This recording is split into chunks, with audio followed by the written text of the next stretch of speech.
ಸ್ನೇಹಿತರ ನಮಸ್ಕಾರ. ಕೆಲವು ಸಲ ಅತಿಯಾದರೆ ಅಮೃತನು ಕೂಡ ವಿಷ ಆಗುತ್ತೆ ಅನ್ನುವಂಥ ಮಾತಿದೆ. ಅದಕ್ಕೆ ಪೂರಕವಾಗಿ ಬಿಗ್ ಬಾಸ್ ಮನೆ ಒಳಗಡೆ ಈಗ ಸದ್ಯಕ್ಕೆ ನಡೀತಿರುವಂಥ ಒಂದು ಘಟನೆ ಅಥವಾ ಒಂದು ಬೆಳವಣಿಗೆ ಸ್ಪಷ್ಟವಾಗಿ ಕಾಣಿಸ್ತಿದೆ. ಕಾರಣ ಏನು ಅಂತ ಹೇಳಿದ್ರೆ ಇಲ್ಲಿ ಕಾವ್ಯ ಮತ್ತು ಬಿಗ್ ಬಾಸ್ ವಿಚಾರಕ್ಕೆ ಸಂಬಂಧಪಟ್ಟಂತೆ. ಹೌದು, ಕಾರಣ ಏನು ಅಂತ ಹೇಳಿದ್ರೆ ಇಲ್ಲಿ ಬಿಗ್ ಬಾಸ್ ಮನೆಗೆ ಸಂಬಂಧಪಟ್ಟಂತೆ ಕಾವ್ಯ ಮತ್ತು ಈ ಗಿಲ್ಲಿ ನಡುವಿನ ಈ ಒಂದು ಏನು ಟಗಫರ್ ಏನಿದೆ ಅಥವಾ ಸ್ನೇಹ ಏನಿದೆ, ಇದು ಎಲ್ಲೋ ಒಂದು ಕಡೆ ಕಿಚ್ಚ ಸುದೀಪ್ ಅವ್ರು ಹೇಳಿದ್ರು ಕೂಡ ಗಿಲ್ಲಿ ಬದಲಾಗ್ಲಿಲ್ವಾ ಅನ್ನುವಂತಹ ಒಂದು ವಿಚಾರಕ್ಕೆ ಸಂಬಂಧಪಟ್ಟಂತೆ ಚರ್ಚೆಗಳು ನಡೀತಾ ಇದ್ದಾವೆ. ಕಾವ್ಯ ವಿಚಾರದಲ್ಲಿ ಗಿಲ್ಲಿಯ ವರ್ತನೆ ಅತಿ ಆಯಿತು, ಸುದೀಪ್ ಹೇಳಿದ್ರು ಕೂಡ ಬುದ್ಧಿ ಕಲಿತೆ ಇಲ್ಲ ಗಿಲ್ಲಿ ಅನ್ನುವಂತಹ ಒಂದು ವಿಚಾರಕ್ಕೆ ಸಂಬಂಧಪಟ್ಟಂತೆ ಭಾರಿ ಚರ್ಚೆಗಳು ಕೂಡ ನಡೀತಿದ್ದಾವೆ. ಪ್ರತಿ ಬಾರಿಯೂ ಕೂಡ ತಪ್ಪು ಮಾಡೋದು, ನಂತರ ಕ್ಷಮೆ ಕೇಳೋದು ಗಿಲ್ಲಿ ನಟನಿಗೆ ಅಭ್ಯಾಸ ಮಾಡ್ಕೊಂಡು ಬಿಟ್ಟಿದ್ದಾನೆ. ಆದರೆ ಆ ಗಿಲ್ಲಿಯಲ್ಲಿ ಯಾರೇ ಏನೇ ಬುದ್ಧಿ ಹೇಳಿದ್ರೂ ಕೂಡ ಒಂದು ಬದಲಾವಣೆ ಅನ್ನೋದು ಕಾಣಿಸ್ತಿಲ್ಲ. ಇದರಿಂದ ಕಾವ್ಯಶ್ರೀ ಅವರಿಗೆ ವಿಪರೀತವಾದಂಥ ಕೋಪ ಕೂಡ ಬಂದಿದೆ ಮತ್ತು ಸ್ನೇಹದ ವಿಚಾರದಲ್ಲಿ ಕಿಚ್ಚ ಸುದೀಪ್ ಅವರು ಈ ಮೊದಲು ನೀಡಿದಂಥ ಕಿವಿ ಮಾತನ್ನು ಗಿಲ್ಲಿ ನಟ ಅರ್ಥ ಮಾಡಿಕೊಂಡಂತೆ ಕಾಣ್ತಾ ಇಲ್ಲ ಅನ್ನೋದು ಸ್ಪಷ್ಟವಾಗಿ ಇಲ್ಲಿ ಗೊತ್ತಾಗ್ತಿದೆ. ಹಾಗಾದರೆ ಗಿಲ್ಲಿಯ ಈ ವರ್ತನೆ ಅತಿರೇಕಕ್ಕೆ ಹೋಗ್ತಾ ಇರೋದು ಯಾಕೆ, ಏನಾಗ್ತಿದೆ ಹೇಳ್ತಾ ಹೋಗ್ತೀನಿ. ಅದಕ್ಕಿಂತ ಮುಂಚೆ ನೀವಿನ್ನೂ ಕೂಡ ನಮ್ಮ ಚಾನಲನ್ನು ಸಬ್ಸ್ಕ್ರೈಬ್ ಮಾಡಿಲ್ಲ ಅಂದರೆ ದಯವಿಟ್ಟು ಕೂಡಲೇ ಸಬ್ಸ್ಕ್ರೈಬ್ ಮಾಡಿ ಸ್ನೇಹಿತರೆ. ನೋಡಿ, ಬಿಗ್ ಬಾಸ್ ಮನೆಯ ಒಳಗಡೆ ಯಾವುದೇ ಆದರೂ ಕೂಡ ಒಂದು ಲಿಮಿಟಲ್ಲಿ ಇರಬೇಕು. ಆ ಲಿಮಿಟ್ ಕ್ರಾಸ್ ಆಯಿತು ಅಂತ ಹೇಳಿದ್ರೆ ಒಂದೋ ಬಿಗ್ ಬಾಸ್ ಮನೆಯಿಂದ ಹೊರಗಡೆ ಹೋಗುವಂಥ ಪರಿಸ್ಥಿತಿ ಬರ್ತದೆ, ಇಲ್ಲ ಬಿಗ್ ಬಾಸ್ ಮನೆಯಲ್ಲಿ ಕಿಚ್ಚ ಸುದೀಪ್ ಅವರ ವಾರ್ನಿಂಗ್ನ ಸದ್ದುಗಳು ಕೇಳಿಸೋಕ್ಕೆ ಶುರು ಆಗುತ್ತೆ. ಇಲ್ಲೂ ಕೂಡ ಹಾಗೆ ಗಿಲ್ಲಿ ನಟನ ವಿಚಾರದಲ್ಲಿ ಕೆಲವೊಂದಷ್ಟು ವಿಚಾರಗಳು ಎಲ್ರಿಗೂ ಕೂಡ ಖುಷಿಯನ್ನು ಕೊಟ್ಟರೆ, ಇನ್ನೊಂದಷ್ಟು ವಿಚಾರಗಳು ಬೇಸರವನ್ನು ತಂದು ಕೊಡೋದಂತೂ ಅಥವಾ ಬೇಸರವನ್ನು ಉಂಟು ಮಾಡೋದಂತೂ ಡೌಟೇ ಇಲ್ಲ. ಯಾಕಂತ ಹೇಳಿದ್ರೆ ಕೆಲವೊಂದು ವಿಚಾರಗಳೇ ಹಾಕಿರ್ತವೆ, ಗಂಭೀರವಾದಂಥ ವಿಚಾರ. ಬಟ್ ಈ ಗಿಲ್ಲಿ ನಟ ಅದನ್ನು ತೆಗೆದುಕೊಳ್ಳುವಂಥ ರೀತಿ ತುಂಬ ಲೈಟಾಗಿರ್ತದೆ. ಸೊ ದಟ್ಟು ಇದನ್ನು ಸಾಕಷ್ಟು ಜನ ಲೈಟಾಗಿ ಸ್ವೀಕರಿಸ್ತಾರೆ. ಬಟ್ ಲೈಟಾಗಿ ಸ್ವೀಕರಿಸೋದ್ರಿಂದ ಅದರ ಪರಿಣಾಮ ಬೇರೆ ರೀತಿ ಆಗ್ತಿದೆ. ಬಿಗ್ ಬಾಸ್ ಮನೆಯಲ್ಲಿ ಈಗ ಗಿಲ್ಲಿ ನಟನ ಈ ಒಂದು ಅತಿರೇಕದ ವರ್ತನೆ ಇದೆಯಲ್ಲ, ಇದು ದಿನದಿಂದ ದಿನಕ್ಕೆ ಹೆಚ್ಚಾಗ್ತಿದೆ. ಇದಕ್ಕೆ ಸಂಬಂಧಪಟ್ಟಂತೆ ಈಗಾಗಲೇ 4-5 ಸಲ ಕಿಚ್ಚ ಸುದೀಪ್ ಅವರು ಕಿವಿ ಹಿಂಡುವಂಥ ಕೆಲಸವನ್ನು ಮಾಡಿದ್ದಾರೆ. ಈ ಬಾರಿಯೂ ಕೂಡ ಮತ್ತದೇ ಕೆಲಸವನ್ನು ಮಾಡಿದ್ದಾರೆ. ಈ ಬಿಗ್ ಬಾಸ್ ಸೀಸನ್ 12ರಲ್ಲಿ ಗಿಲ್ಲಿ ನಟ ಮತ್ತು ಕಾವ್ಯಶ್ರೀ ಅವರು ಆತ್ಮೀಯರಾಗಿರುವಂತಹ ಸ್ಪರ್ಧಿಗಳೇ. ಶೋ ಆರಂಭ ಆದಂತಹ ದಿನದಿಂದನೂ ಕೂಡ ಇಬ್ಬರು ಒಟ್ಟಿಗೆ ಇದ್ದಾರೆ. ಇದರಿಂದಾಗಿ ಕಾವ್ಯ ಅವರ ಆಟದ ಮೇಲೆ ಪರಿಣಾಮ ಬೀರುವಂಥ ಸಾಧ್ಯತೆ ಇದೆ. ಇದನ್ನು ಕಿಚ್ಚ ಸುದೀಪ್ ಅವರು ಈಗಾಗಲೇ ಸಾಕಷ್ಟು ಸಲ ಹೇಳಿದ್ದಾರೆ. ಆದರೂ ಕೂಡ ಗಿಲ್ಲಿ ನಟ ತನ್ನ ಬುದ್ಧಿ ಬದಲಾಯಿಸಿಕೊಂಡಂತೆ ಕಾಣಿಸ್ತಿಲ್ಲ, ಬುದ್ಧಿ ಕಲಿತಂತೆಯೂ ಕೂಡ ಕಾಣಿಸ್ತಿಲ್ಲ. ಡಿಸೆಂಬರ್ 22ರ ಸಂಚಿಕೆಯಲ್ಲಿ ಗಿಲ್ಲಿ ನಟ ತನ್ನ ಹಳೆಯ ಚಾಳಿಯನ್ನು ಮುಂದುವರಿಸಿದ್ದಾನೆ. ಬೇಡ ಅಂದರೂ ಕೂಡ ಗಿಲ್ಲಿ ನಟ ಮತ್ತೆ ಮತ್ತೆ ಮುಗಿಬಿದ್ದು ಕಾವ್ಯ ಹಿಂದೆ ಹೋಗಿದ್ದಾನೆ, ಮಾತನಾಡಿಸುವಂಥ ಪ್ರಯತ್ನವನ್ನು ಮಾಡಿದ್ದಾನೆ, ಆಕೆಗೆ ಇರಿಟೇಷನನ್ನೂ ಕೂಡ ಮಾಡಿದ್ದಾನೆ.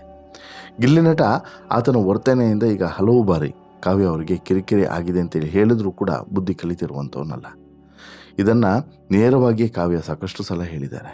ಈ ವಾರನೂ ಕೂಡ ಹೇಳಿದ್ರು, ನಿಂಗೆ ನಾಚಿಕೆ ಆಗಲ್ವಾ, ಮಾನ ಮರ್ಯಾದೆ ಇಲ್ವಾ ಅಂತಲೂ ಕೂಡ ಕಾವ್ಯ ಅವರು ಮುಲಾಜಿಲ್ಲದೆ ಹೇಳಿದ್ರು. ಆದರೂ ಕೂಡ ಗಿಲ್ಲಿ ನಟ ಅರ್ಥ ಮಾಡ್ಕೊಳ್ಳಲಿಲ್ಲ. ಕಾವ್ಯಗೆ ಕಿರಿಕಿರಿ ಆಗುವಂಥ ರೀತಿಯಲ್ಲಿ ಗಿಲ್ಲಿ ನಡೆದುಕೊಂಡಿದ್ದಾನೆ. 86ನೇ ದಿನದ ಸಂಚಿಕೆಯಲ್ಲಿ ಕಾವ್ಯ ಅವರು ಅಡುಗೆ ಮನೆಯಲ್ಲಿ ದಾಳಿಂಬೆ ಹಣ್ಣನ್ನು ಬಿಡಿಸ್ತಿದ್ದಂಥ ಸಂದರ್ಭದಲ್ಲಿ ಅಲ್ಲಿ ಬಂದು ತಮಾಷೆ ಮಾಡೋದಕ್ಕೆ ಆರಂಭಿಸಿದಂತಹ ಗಿಲ್ಲಿ ಕತ್ತರಿ ಹಿಡ್ಕೊಂಡು ಕಾವ್ಯ ಅವರ ಕೂದಲು ಕತ್ತರಿಸುವ ರೀತಿಯಲ್ಲಿ ನಟಿಸ್ತಾನೆ. ಇದರಿಂದ ಕಾವ್ಯ ಅವರಿಗೆ ತುಂಬ ಕೋಪ ಕೂಡ ಬರ್ತದೆ. ಕೋಪವನ್ನು ವ್ಯಕ್ತಪಡಿಸಿದರೂ ಕೂಡ ಗಿಲ್ಲಿ ಅರ್ಥ ಮಾಡಿಕೊಳ್ಳಲಿಲ್ಲ ಮತ್ತು ಸುಮ್ಮನೆ ನಿಲ್ಲುವೂ ಕೂಡ ಇಲ್ಲ. ನಂತರ ಕಾವ್ಯ ಬಿಡಿಸ್ತಿದ್ದಂಥ ದಾಳಿಂಬೆ ಹಣ್ಣನ್ನು ಬಲವಂತವಾಗಿ ತೆಗೆದುಕೊಂಡು ತಿನ್ನಲು ಗಿಲ್ಲಿ ಮುಂದಾಗ್ತಾನೆ. ಅದು ಕೂಡ ಕಾವ್ಯ ಅವರಿಗೆ ಹಿಡಿಸೋದಿಲ್ಲ. ದಾಳಿಂಬೆ ಹಣ್ಣನ್ನು ಅಲ್ಲಿಯೇ ಬಿಟ್ಟು ಕ್ಯಾಪ್ಟನ್ ರೂಮ್ಗೆ ಹೋಗ್ತಾರೆ. ತುಂಬ ಬೇಸರದಿಂದ ಅಲ್ಲಿ ತನ್ನಷ್ಟಕ್ಕೆ ತಾನು ಮಲಗುವಂಥ ಪ್ರಯತ್ನವನ್ನು ಮಾಡ್ತಾರೆ. ಇದಾದ ಬಳಿಕ ಗಿಲ್ಲಿ ತನ್ನ ಬಳಿ ಇದ್ದಂತಹ ದಾಳಿಂಬೆಯನ್ನು ಹುಡುಕಿ ತಂದು ಬಿಡಿಸಿ ಅದರ ಎಲ್ಲ ಸೀಡ್ಸ್ಗಳನ್ನು ತೆಗೆದುಕೊಂಡು ಹೋಗಿ ಈ ಕಾವ್ಯಗೆ ಕೊಡುವಂಥ ಪ್ರಯತ್ನವನ್ನು ಮಾಡ್ತಾನೆ. ಬಟ್ ಕಾವ್ಯ ಹೊರಗಡೆ ಬರಲೇ ಇಲ್ಲ. ಎಷ್ಟೇ ಕರೆದ್ರೂ ಕೂಡ ಹೊರಗಡೆ ಬರಲಿಲ್ಲ. ನಂತರ ಸಮಾಧಾನ ಮಾಡುವಂಥ ಪ್ರಯತ್ನವನ್ನು ಕೂಡ ಮಾಡ್ತಾನೆ, ಬಟ್ ಆಗಲಿಲ್ಲ. ಈ ವಾರ ಕಾವ್ಯಶ್ರೀ ಅವರು ಸಿಕ್ಕಾಬಟ್ಟೆ ಒಂದು ರೀತಿಯಲ್ಲಿ ಗಿಲ್ಲಿ ಬಗ್ಗೆ ಅಸಮಾಧಾನವನ್ನು ಹೊರಗಡೆ ಹಾಕುವಂತಹ ಪರಿಸ್ಥಿತಿ ನಿರ್ಮಾಣ ಆಗಿದೆ. ಅದಕ್ಕೆ ಕಾರಣ ಕಿಚ್ಚ ಸುದೀಪ್ ಅವರು ಈ ವಾರನೂ ಕೂಡ ಇದೇ ವಿಚಾರವನ್ನು ಹೇಳಿದ್ರು. ನೋಡು ಗಿಲ್ಲಿ, ನಮಗೆ ಒಂದು ತಿಳ್ಕೊಬೇಕು, ಯಾವುದೇ ಆದರೂ ಕೂಡ ಎಷ್ಟಿರಬೇಕು ಅಷ್ಟೇ ಇರಬೇಕು. ನಮ್ಮ ಒಂದು ಪ್ರೆಸೆನ್ಸಿಂದ ಇನ್ನೊಬ್ರಿಗೆ ತೊಂದರೆ ಆಗ್ತಿದೆ, ಅವರ ಆಟಕ್ಕೆ ತೊಂದರೆ ಆಗ್ತಿದೆ ಅಂತ ಹೇಳಿದ್ರೆ ನಾವು ನಮ್ಮಷ್ಟಕ್ಕೆ ಇದ್ದು ಬಿಡಬೇಕು. ಅವ್ರ ಸುದ್ದಿಗೆ ಹೋಗಬಾರ್ದು. ನಮ್ಮದೇನಿದೆ ಅದನ್ನು ಮಾತ್ರ ನಾವು ನೋಡ್ಕೊಳ್ಬೇಕು. ಬೇರೆಯವ್ರಿಗೆ ನಮ್ಮಿಂದ ಏನೋ ಒಂದು ಪ್ರಯೋಜನ ಆಗುತ್ತೆ ಅನ್ನೋದಾದ್ರೆ ಒಂಥರ, ಇಲ್ಲ ಪ್ರಯೋಜನ ಆಗಲ್ಲ, ಅಥವಾ ಅವರಿಗೆ ನಮ್ಮ ಈ ತಮಾಷೆ ಇರ್ಬೋದು, ಆಟ ಇರ್ಬೋದು ತೊಂದರೆ ಆಗ್ತಿದೆ ಅಂತ ಹೇಳಿದ್ರೆ ಯಾಕೆ ಸುಮ್ಮನೆ ತೊಂದರೆ ಕೊಡ್ತೀಯ ಅನ್ನುವಂಥ ಮಾತನ್ನು ಕಿಚ್ಚ ಸುದೀಪ್ ಅವರು ಹೇಳಿ ಅರ್ಥ ಮಾಡಿಸುವಂಥ ಕೆಲಸವನ್ನು ಕೂಡ ಮಾಡಿದರು.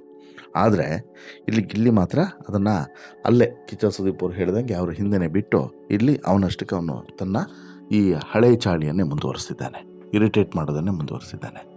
ಗಿಲ್ಲಿಯ ಈ ವರ್ತನೆ ಬಗ್ಗೆ ಕೇವಲ ಕಾವ್ಯ ಮಾತ್ರ ಅಲ್ಲ, ಈಗ ಸೋಷಿಯಲ್ ಮೀಡಿಯಾ ಯೂಸರ್ಸ್ ಕೂಡ ಅಸಮಾಧಾನವನ್ನು ಹೊರಗಡೆ ಹಾಕಿದ್ದಾರೆ.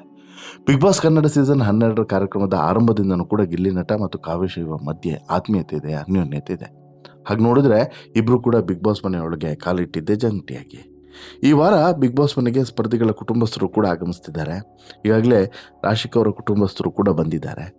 ಬಟ್ ಇಲ್ಲಿ ಎಲ್ಲೋ ಒಂದು ಕಡೆ ಗಿಲ್ಲಿ ತನ್ನ ಕುಟುಂಬಸ್ಥರು ಬಂದಂಥ ಸಂದರ್ಭದಲ್ಲಿ ಯಾವ ರೀತಿ ವರ್ತನೆಯನ್ನು ಮಾಡ್ತಾನೆ ಅನ್ನೋದನ್ನು ನೋಡಬೇಕು. ಬಟ್ ರಾಶಿಕ್ ಅವರ ಕುಟುಂಬಸ್ಥರು ಒಂದು ಮಾತನ್ನಂತೂ ಹೇಳಿದ್ದಾರೆ, ಇಲ್ಲಿ ನಿನ್ನ ತಮಾಷೆ ಯಾರಿಗೂ ಕೂಡ, ಯಾವ ಮನೆಯವ್ರಿಗೂ ಕೂಡ ಇಲ್ಲ, ನೀನು ಆ ತಮಾಷೆಯಲ್ಲಿ ಬೇರೆ ರೀತಿ ಏನಾದರೂ ಹೇಳ್ತಿದ್ಯಾ ಅಥವಾ ನಿನ್ನ ಬಗ್ಗೆ ಬೇಸರ ಯಾರಿಗೂ ಕೂಡ ಬರೋದಕ್ಕೆ ಚಾನ್ಸೇ ಇಲ್ಲ ಅನ್ನೋದನ್ನು ರಾಶಿಕ್ ಅವರ ತಾಯಿ ಸ್ಪಷ್ಟವಾಗಿ ಹೇಳಿದ್ದಾರೆ. ಅಂದರೆ ಇಲ್ಲಿ ಎಲ್ಲ ಸ್ಪರ್ಧಿಗಳಿಗೆ ಗಿಲ್ಲಿ ಬೇಸರ ಮಾಡ್ತಾನೆ ಅನ್ನೋದು ಆರೋಪ ಇದೆಯಲ್ಲ, ಹಾಗೆ ನಿಮಗೂ ಕೂಡ ಏನಾದರೂ ಆ ರೀತಿ ಇದೆಯಾ ಅಂತೇಳಿ ಕೇಳಿದಾಗ ಆಗ ನೇರವಾಗಿ ಹೇಳ್ತಾರೆ, ಇಲ್ಲ, ಆ ರೀತಿಯಾದಂಥ ಯಾವುದೇ ಬೇಸರ ಅಥವಾ ಆ ರೀತಿಯಾದಂಥ ಯಾವುದೇ ಭಾವನೆಯೂ ಕೂಡ ಇಲ್ಲ ಅನ್ನೋದನ್ನು ನೇರವಾಗಿ ಹೇಳಿದ್ದಾರೆ. ಹೀಗಾಗಿ ಇಲ್ಲಿ ಎಲ್ಲೋ ಒಂದು ಕಡೆ ಗಿಲ್ಲಿ ನಟನ ಈ ತಮಾಷೆ ಕೆಲವರಿಗೆ ಒಂದು ರೀತಿಯಲ್ಲಿ ಅಮಾಸೆ ಆದರೂ ಕೂಡ ಇನ್ನು ಕೆಲವರಿಗೆ ಇಷ್ಟ ಆಗ್ತಿದೆ ಅನ್ನೋದರಲ್ಲಿ ಯಾವ ಅನುಮಾನವೂ ಕೂಡ ಇಲ್ಲ ಅನ್ನೋದು ಸ್ಪಷ್ಟ. ಒಂದು. ಎರಡನೇ ವಿಚಾರ, ಗಿಲ್ಲಿ ಕೂಡ ಕೆಲವೊಂದು ವಿಚಾರಗಳ ಬಗ್ಗೆ ಬದಲಾವಣೆಯನ್ನು ಮಾಡ್ಕೊಳ್ಬೇಕು. ಈಗ ಇಲ್ಲ, ಯಾವುದೋ ಒಂದು ವಿಚಾರ ಬೇಡ, ಅದು ಇಷ್ಟ ಆಗ್ತಿಲ್ಲ ಕೆಲವರಿಗೆ ಅಂತೇಳಿ ಹೇಳಿದಾಗ ಅದನ್ನು ಬಿಟ್ಟು ಬಿಡಬೇಕು. ಈಗ ಫಾರ್ ಎಕ್ಸಾಂಪಲ್ ರಘು ಗಿಲ್ಲಿ ಹತ್ತಿರ ಹೋಗಿ ತೊಡೆ ಮೇಲೆ ಮಲಗೋದು, ಇದು ಅವನಿಗೆ ಇರಿಟೇಷನ್ ಆಗ್ತಿದೆ, ಬಿಟ್ಟು ಬಿಡಬೇಕು, ಅದನ್ನು ರಿಪೀಟ್ ಮಾಡಬಾರ್ದು. ಕಾವ್ಯ ವಿಚಾರದಲ್ಲೂ ಕೂಡ ಹಾಗೆ, ಆಕೆಗೆಲ್ಲೋ ಒಂದು ಕಡೆ ಇರಿಟೇಷನ್ ಆಗ್ತಿದೆ ಅಂತ ಹೇಳಿದ್ರೆ ಆಕೆಯ ಸ್ಪೇಸನ್ನು ಆಕೆ ಕೊಟ್ಟು ಬಿಡಬೇಕು. ಅವ್ರಿಗೆ ಬೇಕು ಅಂದರೆ, ಅವ್ರಿಗೆ ಸಂಬಂಧಗಳನ್ನು ಉಳಿಸ್ಕೊಳ್ಬೇಕು ಅಂತ ಹೇಳಿದ್ರೆ ಬರ್ತಾರೆ. ಸಂಬಂಧಗಳನ್ನು ಉಳಿಸ್ಕೊಳ್ಳೋದು ಬೇಡ ಅಥವಾ ಇಲ್ಲಿಗೆ ಎಲ್ಲದೂ ಕೂಡ ಎಂಡ್ ಆಗಲಿ ಅಂತ ಹೇಳಿದ್ರೆ ಸಂಬಂಧಗಳಿಂದ ದೂರ ಉಳಿದು ಬಿಡ್ತಾರೆ, ಅಷ್ಟೇ ಸಿಂಪಲ್. ಹಾಗಾಗಿ ತುಂಬ ಎಚ್ಚರಿಕೆಯಿಂದ ಇರುವಂಥದ್ದು ಬೆಟರ್ ಅಂತೇಳಿ ಅನಿಸುತ್ತೆ ಅಂತೇಳಿ ಹೇಳ್ತಾ, ಈ ಸ್ಟೋರಿ ಇಷ್ಟ ಆಯಿತು ಅಂತ ಹೇಳಿದ್ರೆ ಲೈಕ್ ಮಾಡಿ, ಶೇರ್ ಮಾಡಿ, ಚಾನಲ್ಗೆ ಸಬ್ಸ್ಕ್ರೈಬ್ ಆಗೋದನ್ನು ಮರಿಬೇಡಿ. ಜೊತೆಗೆ ಗಿಲ್ಲಿಯ ಈ ಒಂದು ನಡೆ ನುಡಿಯ ಬಗ್ಗೆ ಮತ್ತು ಆತ ವ್ಯಕ್ತಪಡಿಸುವಂತಹ ಮ್ಯಾನರಿಸಮ್ನ ಬಗ್ಗೆ ನಿಮ್ಮ ಅಭಿಪ್ರಾಯ ಏನು ಅನ್ನೋದನ್ನು ಕೂಡ ಶೇರ್ ಮಾಡಿ ಅಂತೇಳಿ ಹೇಳ್ತಾ, ಈ ಸ್ಟೋರಿ ಇಷ್ಟ ಆಯಿತು ಅಂತ ಹೇಳಿದ್ರೆ ಲೈಕ್ ಮಾಡಿ, ಶೇರ್ ಮಾಡಿ, ಚಾನಲ್ಗೆ ಸಬ್ಸ್ಕ್ರೈಬ್ ಆಗೋದನ್ನು ಮರಿಬೇಡಿ. ಧನ್ಯವಾದ.